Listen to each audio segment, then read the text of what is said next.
ధన్యవాదములు నందు ఆచార్య. అందరికీ సుప్రభాతం. గౌరవనీయులైన రమేష్ మహోదయ్ గారికి, స్వప్నాజీకి, నా సహ ఆచార్యులందరికీ, ఛాత్రాలకు నా శుభాకాంక్షలు.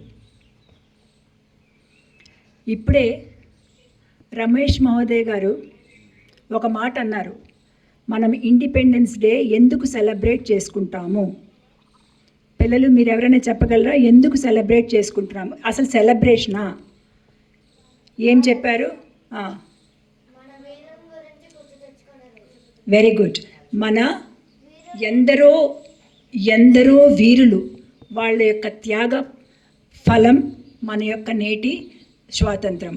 అంటే ఇంకా స్వాతంత్రం వచ్చిందో లేదో ఇంకా మనం ఇంకా చెప్పారు కదా, ఇంకా సరిగ్గా రాలేదు మనకి ఇంకా.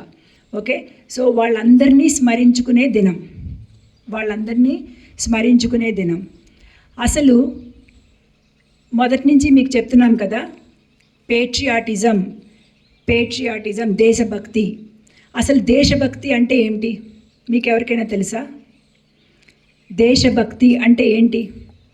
ఇప్పుడు ఎందరో వీరుల కథలు విన్నారు కదా. అసలు దేశభక్తి అంటే ఏంటి ఎవరైనా చెప్పగలరా?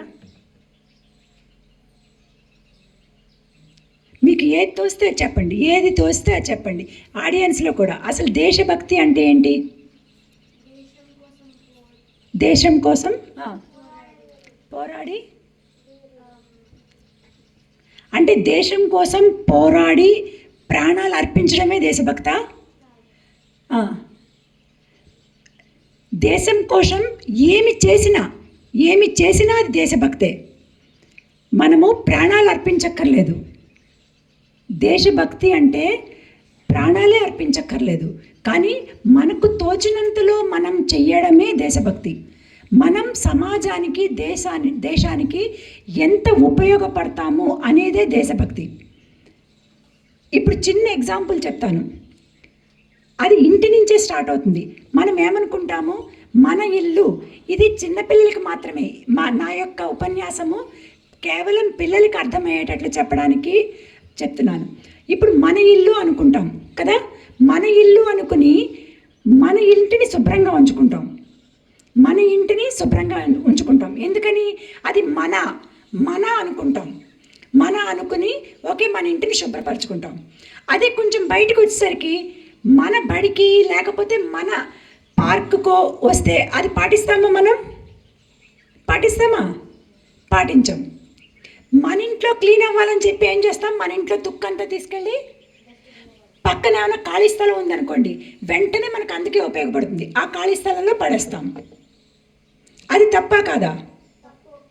సో మనము మన పరిసరాలను ఎలా క్లీన్గా ఉంచుకుంటున్నామో, మన ఇంటిని ఎలా క్లీన్గా ఉంచుకుంటున్నామో, అలాగే మన పరిసరాలని, మనం చదివే గురుకులాన్ని అన్నిటినీ మనం క్లీన్గా ఉంచుకుంటే అదే సమాజ సేవ,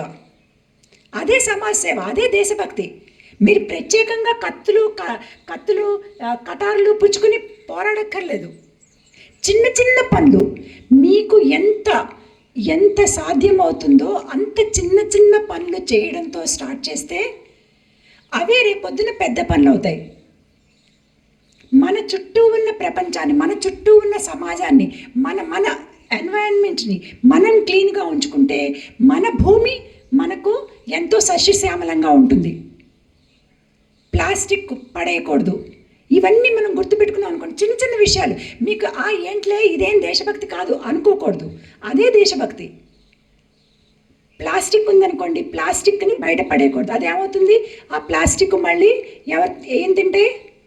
యానిమల్స్ తింటాయి, మళ్ళీ అవి చచ్చిపోతాయి. సో టోటల్ ఎకోసిస్టమ్ అంతా పాడైపోతుంది. ఏవైతే భూమికి సారం ఇస్తాయో అవి మాత్రమే మనం పడేయాలి, మిగిలినవి పడేయకూడదు. ఇలా చిన్న విషయాలు మీరు ప్రతిదీ గుర్తుపెట్టుకుంటూ అవి ఆచరించారనుకోండి, అదే మీరు చేసే సేవ, అదే మీరు సమాజానికి చేసే సేవ. అర్థమైందా? సో ఇప్పుడు అది ఇంటి నుంచే స్టార్ట్ అయింది. ఏం చెప్పాను? సో సమాజ సేవ అనేది ఇంటి నుంచే స్టార్ట్ అయింది. ఇప్పుడు మనం సుభాష్ చంద్రబోస్ గురించి మాట్లాడాము కదా, విన్నాము, చాలా విన్నాము. సుభాష్ చంద్రబోస్ తల్లిదండ్రులు నువ్వు వెళ్ళకసలు, బయటికి వెళ్ళకు, నువ్వు బయటికి వెళ్ళి పోరాడావనుకో నీకేమైనా ప్రమాదం జరగచ్చు అని చెప్పుంటే వెళ్ళగలిగేవాడా? అవునా కదా? అలాగే ఛత్రపతి శివాజీ వాళ్ళ అమ్మ నువ్వేమి పోరాడకు అని చెప్పుంటే వెళ్ళేవాడా? వెళ్ళేవాడు కాదు. సో ఏదైనా సరే ఎక్కడి నుంచి స్టార్ట్ అవుతుంది? ఇంటి నుంచి స్టార్ట్ అవుతుంది. ఇంటి నుంచే స్టార్ట్ అవుతుంది. సో మన ఇంటిని, మన తోటి విద్యార్థులని, మన తోటి ప్రజలని, మన తోటి విద్యార్థులతో అందరికీ సహాయం పడేలా మన వ్యక్తిత్వాన్ని మనం పెంపొందించుకోవాలి. ఇప్పుడు దారిలో ఒక వస్తువు పడుంది, ఒక పేపర్ పడుంది. మనమైతే ఏం చేస్తాం? ఎంతమంది, మీరు నిజంగా చేతులెత్తండి, ఒక పేపర్ ఉంటే తీసుకెళ్ళి ఆ పేపర్ తీసుకెళ్ళి డస్ట్బిన్లో ఎంతమంది వేస్తారు? నిజంగా మనస్ఫూర్తిగా చేయొద్దండి. వేయం కదా? మరి ఇంక దేశ సేవని సేవ చేయడానికి ఎందుకు బయలుదేరుతాం? సో ఇలాంటి చిన్న చిన్న విషయాలే ఫస్ట్ మనము గుర్తుపెట్టుకోవాలి. ఓకే, అదే మనము మన వీరులకిచ్చే నివాళులు. వాళ్ళు ఇంటి దగ్గర నుంచి స్టార్ట్ చేశారు. వాళ్ళ పోరాటం అంతా ఫస్ట్ చుట్టూ ఉన్న పరిసరాలు ఎలా ఉన్నాయి అక్కడి నుంచి స్టార్ట్ చేశారు. వాళ్ళ పోరాటం స్టార్ట్ చేసి రాష్ట్రాల నుంచి దేశాలకి ఎలాగా వాళ్ళ పోరాటం వృద్ధి చెందింది. సో మీరు కూడా అలాగే ఉండాలి. ఒక చిన్న కథ చెప్తాను. ఒక గ్రామంలో ఒక తాతగారు ఉండేవారు. ఆ తాతగారు ఎప్పుడు అందరికీ కథలు చెప్తూ ఉండేవారు. కథలు చెప్తూ ఉంటే ఒకరోజు ఇద్దరు మగపిల్లలు, ఇద్దరు ఆడపిల్లలు వచ్చారు. తాత నాకేమైనా కథ చెప్పు అన్నారు. కథ చెప్పు అంటే, సరే కథ చెప్తాను, మీకెందరో వీరుల గురించి తెలుసు కదా, అసలు దేశభక్తి అంటే ఏంటో తెలుసా అని అడిగారు. తెలియదు తాతగారు అన్నారు. సరే మీకు ఒక చిన్న కథ చెప్తాను. ఒక ఆయనకి ఒక తల్లిదండ్రులకి ఒక బాబు పుట్టాడు.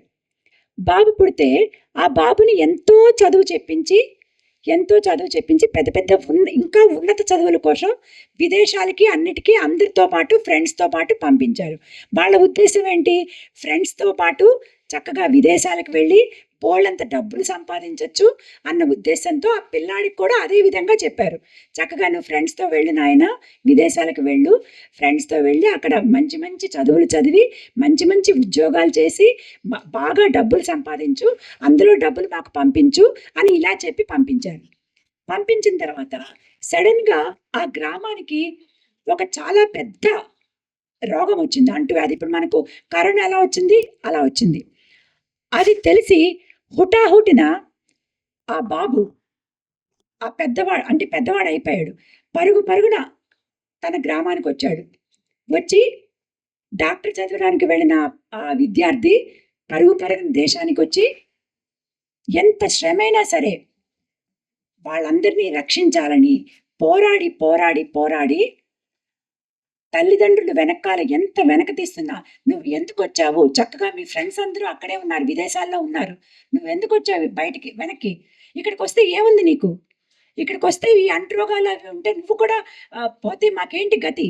నువ్వు అసలు ఎందుకు వచ్చావు? కాదు, నేను ఇక్కడ సేవ చేయడానికి వచ్చాను, వీళ్ళందరినీ రక్షించడానికి వచ్చాను అని అలా వాళ్ళందరినీ రక్షిస్తూ అతను కూడా మంచాన పడ్డాడు. తల్లిదండ్రులు అక్కడ మంచం దగ్గర కూర్చొని ఏడుస్తున్నారు. బాబు, నువ్వు చక్కగా ఉండేవాడివి కదా, డబ్బులు సంపాదించుకునేవాడివి కదా, ఎందుకు వచ్చావు? ఎందుకు వచ్చి ఈ రోగాలు ఇవన్నీ నీకెందుకు?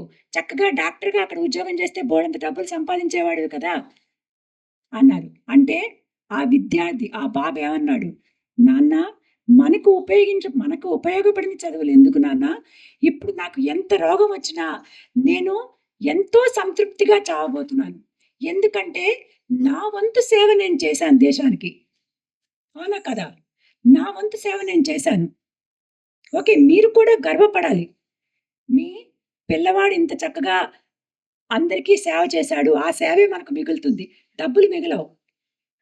సో సేవ చేశాను అని చెప్పి అలా ఆ తల్లిదండ్రుల్ని కన్విన్స్ చేసి మొత్తానికి ఎలాగైతేనే అతను సేవ చేస్తూ ప్రాణం విడిచాడు.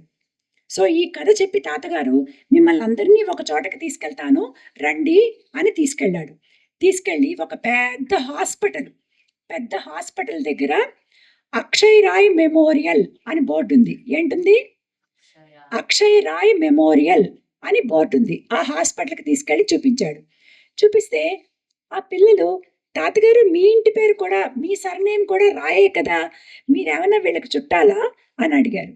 అడిగితే ఆ చనిపోయిన మనిషి నా కొడుకే, ఆ చనిపోయిన మనిషి నా కొడుకే అన్నాడు. అర్థమైందా?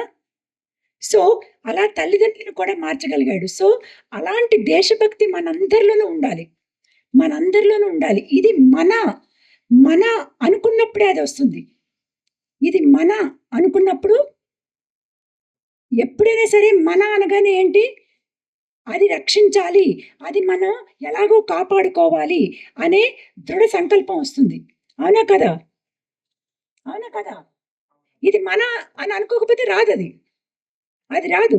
ఇది మన ఇల్లు, ఇది మన గుడి, ఇది మన గురుకులం, ఇది మన దేశం అనుకున్నప్పుడే మీకు ఆ భావన వస్తుంది. ఓకే. సో ఈ సందర్భంగా నేను చెప్పేది తల్లిదండ్రులకి అందరికీ కూడా, మా విద్యార్థుల్ని ఇదే విధంగా తయారు చేయాలి అని మా ఉద్దేశం. ఏంటంటే స్ట్రాంగ్ డిటర్మినేషన్, సాక్రిఫైజెస్, ఇవన్నీ వీళ్ళకి తెలియజెప్పాలి. అసలు వాటి అర్థం చెప్పాలి. ఇండిపెండెన్స్ డే అంటే not a holiday. Independence day అనగానే ఓ హాలిడే, మనం చక్కగా మాల్స్కి వెళ్ళిపోవచ్చు, సినిమాలు చూసేయచ్చు, లేకపోతే ఎక్కడో గడిపేయచ్చు కాదు. Independence day is not a holiday అని పిల్లలకి చెప్పాలి. ఇది అందరు వీరుల త్యాగ ఫలం వల్ల వచ్చిన దినము. వాళ్ళందరినీ సంస్మరించుకోవాలి, వాళ్ళందరినీ గుర్తు తెచ్చుకోవాలి. అసలు వాళ్ళు ఎలా పోరాడారో తెలుసుకోవాలి. ఎక్కడి నుంచి స్టార్ట్ అయింది, ఇవన్నీ వాళ్ళకి తెలియజెప్పడమే మా గురుకులం యొక్క ఉద్దేశం. అవి ఈ సంస్కృతి, ఈ కల్చర్, మన భారతదేశం యొక్క సంస్కృతి, అవన్నీ తెలియజెప్పడమే మా గురుకులం యొక్క ప్రధాన ఉద్దేశం. ఇలా ఇప్పుడు ప్రస్తుతం 8 మంది ఉన్నారు, కానీ ఇలా వేల మంది విద్యార్థుల్ని తయారు చేయాలి అన్నదే రమేష్ మహోదయ్ గారిది, స్వప్న గారిది కళ. ఆ కళకి మేమందరం కూడా సహకరించి తప్పకుండా అది సఫలం చేస్తామని ఈ సందర్భంగా నేను చెప్తున్నాను. మరొకసారి అందరికీ ధన్యవాదాలు అర్పించుకుంటున్నాను. గౌరవనీయులైన అందరికీ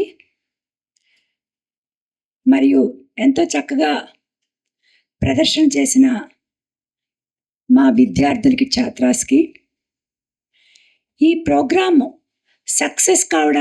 సఫలం కావడానికి కృషి చేసిన నా సహతోటి ఆచార్యుల వారందరికీ, నెక్స్ట్ ఈ కార్యక్రమం నిర్వహించడానికి మమ్మల్ని ఎంతో ప్రోత్సహించిన రమేష్ మహోదయ్కి, స్వప్నాజీకి, మా అందరికీ అన్ని విధాలుగా కార్యక్రమం అరేంజ్మెంట్స్ కానీ, చార్ట్స్ కానీ, స్టేషనరీ కానీ ఇలా అడగగానే సప్లై చేసి మాకు సహకరించిన అందరికీ మా ధన్యవాదాలు. ఇప్పుడు ఈ ప్రోగ్రాం ఇంత సక్సెస్ అయ్యిందంటే మా ఒక్కరి వల్ల కాదు, నా ఒక్కరి వల్ల కాదు, లేకపోతే ఏ ఒక్కరి వల్ల కాదు, ఇది ఒక టీం వర్క్. సో అందరికీ పేరు పేరున నేను చెప్పలేకపోయినా అందరికీ నా హృదయపూర్వక ధన్యవాదములు అర్పిస్తున్నాను. జై హింద్.